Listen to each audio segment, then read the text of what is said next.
Hola amigos, bienvenidos a un nuevo programa de versión Enigma. ¿Qué nos trae el día de hoy por acá? Hoy nos trae un tema comúnmente llamado parálisis del sueño. Un estado en donde la persona al momento de quedarse dormida o al momento de despertar se siente paralizada, sin poder moverse, sin poder hablar y en ocasiones acompañada con una sensación de angustia o alucinaciones ya sea auditivas o visuales. Para comprender mejor este fenómeno, tenemos que entender un poquito o saber cómo funcionan algunas etapas del sueño. Comencemos sabiendo los estados ordinarios de la conciencia. ¿Qué se le llama ordinario? Que se le llama a los estados más comunes que tiene la conciencia. O también los estados normales. Tenemos la fase de vigilia, esta parte en donde la persona se mantiene en alerta. Se caracteriza por un conocimiento permanente de uno mismo y también del entorno. Esto es generalmente una etapa de actividad del día a día. Y tenemos la fase o etapa del sueño, que se divide para los estudios que se realizan en dos grandes etapas, que está el sueño lento o sueño de ondas lentas, abreviado SOL, y el sueño REM, por sus siglas en inglés, o sueño MOR en sus siglas en español, que vendría significando movimiento ocular rápido. En esta etapa, en el sueño MOR o estado REM, en donde se presentan los sueños y las imágenes más oníricas o ensoñaciones. Para llegar a esta parte tenemos que pasar por varias etapas. Tenemos la etapa de entrada, que es el principio hacia el estado del sueño o del dormir, que signa etapa 1. Se le considera como un límite entre el estado de vigilia y el de dormir. En esta etapa predomina el ritmo, el cual tiende a enlentecer y a mostrar la presencia de ondas llamadas teta, que son de mayor amplitud. Los movimientos oculares son lentos y el tono muscular desciende. La fase 1 es muy corta duración y ocupa alrededor de 3 a 5% del dormir total de una persona. Luego de esto pasamos a la etapa 2, que es el dormir ligero, pero de ondas lentas, y el EEG es irregular, de 2 a 7 Hz aproximadamente. Presenta espigas de onda, que son grupos de frecuencia de más o menos 7 Hz, y o los llamados complejos K, que son ondas lentas básicas. Y el tono muscular es bajo y las funciones vegetativas, que son las funciones orgánicas que posibilitan el mantenimiento de la vida y contribuyen a la realización del metabolismo, son bajas pero regulares. En los estados 3 y 4 el sueño se hace más lento y se hace más profundo. Se les considera etapas muy importantes desde el punto de vista funcional, porque las ondas del EEG son muy lentas y predominan las ondas delta o gamma. Y en el estado final, el estado 5, el EEG es muy rápido y con ondas de alta frecuencia y baja amplitud. Hay movimientos oculares rápidos, pero el tono muscular está abolido. El EEG es el electroencefalograma, ¿ya? Que se realiza en la parte del cerebro para hacer estudios del mismo cerebro. Como por ejemplo tenemos el electrocardiograma, que se dedica a medir la parte eléctrica del corazón o de las partes en sí que utilicen el sistema eléctrico. Ahora, la parálisis del sueño puede ocurrir al momento de comenzar a dormir o en el de despertarse. Esta suele acompañarse de una sensación de angustia, a veces de sudoración, suele ser corta, generalmente entre 1 y 3 minutos, tras los cuales la parálisis cede espontáneamente, y durante el episodio la persona está totalmente consciente, con una capacidad auditiva y táctil, pero es incapaz de hablar o de moverse, lo que puede provocar gran ansiedad. Pero sin embargo no existe peligro para la vida, porque todas las funciones vitales del organismo siguen funcionando con normalidad. Ahora, esto igual es un trastorno y está recogido en la clasificación internacional de los trastornos del sueño, y está dentro del grupo de las parasomnias. Las parasomnias son conductas anormales que aparecen durante el sueño REM, por su sigla en inglés. Está causado por una disociación entre los mecanismos que provocan la relajación muscular en el sueño de movimientos oculares rápidos, MOR, y aquellos que mantienen el estado de alerta, por ejemplo en la fase de vigilia. Durante la etapa del movimiento ocular rápido MOR, o REM también, los ojos se mueven rápidamente y es común tener sueños vívidos. Todas las noches las personas atraviesan varios ciclos de sueño MOR y no MOR. Durante el sueño MOR, el cuerpo de nosotros está relajado, nuestros músculos no deberían moverse, pero la parálisis del sueño se presenta al cambio de las etapas del ciclo del sueño, ya sea de la 1 hacia la 4. La persona cuando despierta también súbitamente del sueño MOR, su cerebro está despierto pero su cuerpo aún está en el estado MOR. Entonces, esto es lo que produce la sensación de estar paralizado.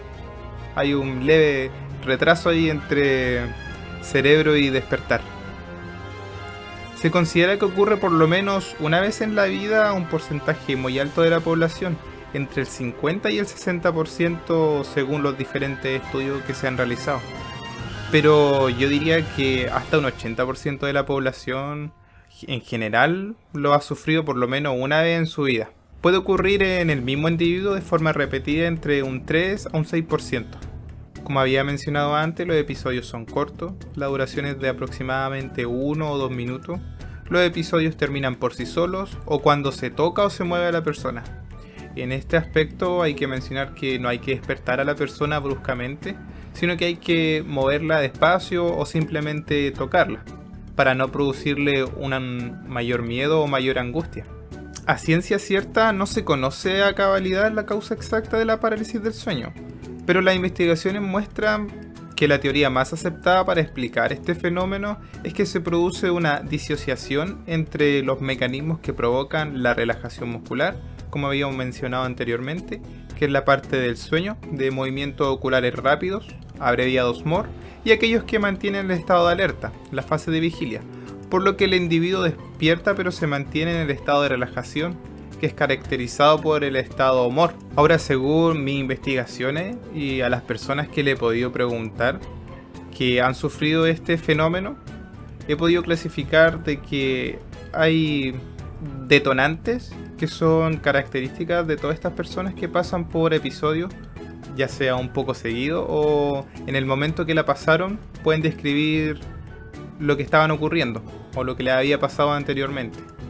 Alguna característica eran, por ejemplo, no dormir lo suficiente, no tener un horario regular para dormir, como por ejemplo quienes trabajan por turnos, un estrés mental muy fuerte, dormir boca arriba y con la mano en el pecho, dormirse con alguna preocupación muy profunda o una emoción muy mala, muy fuerte, como por ejemplo son el miedo, el enojo o la ira o la pena. Existen otros trastornos médicos que la pueden desencadenar, que son los trastornos del sueño como la narcolepsia o algunas afecciones mentales como el trastorno bipolar o el trastorno de estrés postraumático o los trastornos de pánico o el uso de ciertos medicamentos para el TDAH, que es el trastorno por déficit de atención e hiperactividad.